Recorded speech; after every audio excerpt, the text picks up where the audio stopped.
અને આ ડીજે બંધ કરવાની જે માગ છે એ કોઈ આગેવાનોએ નહીં પણ નીચેથી તમામ લોકોની માગણી હતી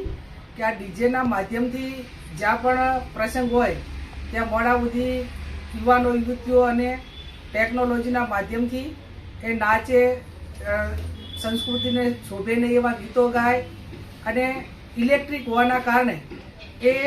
લાંબા સમય સુધી જેટલો ટાઈમ બગાડવો હોય એટલા ટાઈમ બગાડી શકાય. એટલે એના હિસાબે જે બેન દીકરીઓ પર ખરાબ અસર પડતી હતી, ક્યાંક નાસી જવાની ઘટનાઓ આ ડીજે જવાબદાર એની અંદર છે એવું તમામ લોકોની રજૂઆત હતી.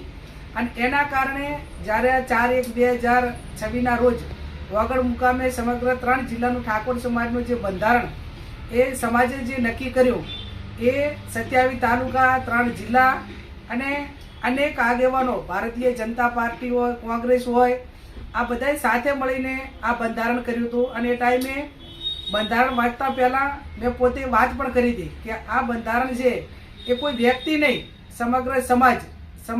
સમાજના તમામ પક્ષીય રાજકીય આગેવાનો અને આ તમામની સંમતિ 2 લાખથી વધારે લોકોની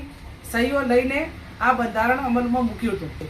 આવતી વખતે જ્યારે તારીખ 4/1/2027ના રોજ આ બંધારણ દિવસની ઉજવણી થાય એ ટાઈમે સમગ્ર સમાજ વચ્ચે આ મુદ્દાઓ ચર્ચવામાં આવશે અને સમાજમાંથી કોઈ એવા સૂચનો આવશે તો એ વખતે પુનઃ વિચારણા કરવા માટે